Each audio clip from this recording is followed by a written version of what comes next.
અમદાવાદમાં અનુપમ બ્રિજ પાસે દિવાલ ધરાશાયી થઈ। બ્રિજના છેડે આવેલી દિવાલનો કેટલોક ભાગ ધરાશાયી થયો। દિવાલ પડતા થોડા સમય માટે રસ્તો બ્લોક કરાયો હતો। બાદમાં રસ્તો વાહન વ્યવહાર માટે ખુલ્લો કરાયો। આસપાસનો વિસ્તાર કોર્ડન કરવામાં આવ્યો। અમદાવાદમાં અનુપમ બ્રિજ પાસે દિવાલ ધરાશાયી થયાની માહિતી। આસપાસનો વિસ્તાર હાલ કોર્ડન કરવામાં આવ્યો છે। અમદાવાદના અનુપમ બ્રિજ પાસે દિવાલ ધરાશાયી થઈ। અમદાવાદમાં પણ જે વરસાદી માહોલ અને હાલ તો વરસાદ શાંત થયો છે, પણ અનુપમ બ્રિજ પાસે દિવાલ ધરાશાયી થઈ છે। હવામાન વિભાગ દ્વારા આજે અને આવતીકાલે રાજ્યમાં ભારે વરસાદની આગાહી કરી છે। આ આગાહી મુજબ મોડી રાત્રે, વહેલી સવારે અને બપોરે અમદાવાદ શહેરમાં ભારે વરસાદી ઝાપટા પણ જોવા મળ્યા હતા।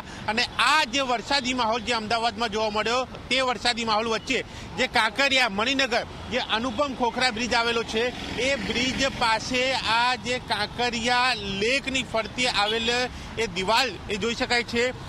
એ દિવાલ આ ધરાશાયી થવાની ઘટના જે છે એ બની છે। અને આ એનો કાટમાળ ઈંટો એ જોઈ શકાય છે કે જ્યારે આ ઘટના બની, જ્યારે આ દિવાલ પડી, ત્યારે આ રસ્તો જે છે એ બ્લોક કરીને વાહન વ્યવહાર ડાયવર્ટ કરવામાં આવ્યો હતો। અને હજુ પણ એ જોઈ શકાય છે કે અહીંયા એએમસીના એ પટ્ટાઓ પણ મારેલા છે। એ એએમસી ના અહીંયા એ બેનર આ પ્રકારના એ લગાવવામાં આવ્યા છે, જેથી કરીને અહીંયાથી અંદર કોઈ આવે ને, સાથે આ તરફ નો ભાગ એ જોઈ શકાય છે દિવાલનો, એ પણ ક્યાંક હજુ એ નમેલો છે। અને માટે એ ઝાડ ઉપર એ કોર્ડન પટ્ટીઓ મારીને કરવામાં આવ્યું છે, જેથી કરીને એની નજીક જે છે એ કોઈ વ્યક્તિ જાય નહીં, અને જો કોઈ ઘટના બને તો કોઈ વ્યક્તિઓને ઈજા થાય નહીં।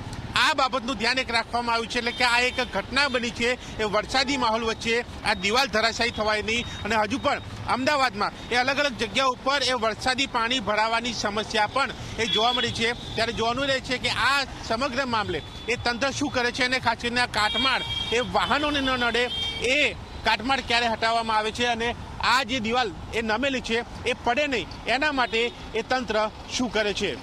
કેમેરામેન શૈલેષ બગડા સાથે દર્શન રાવલ, ઝી મીડિયા, અમદાવાદ।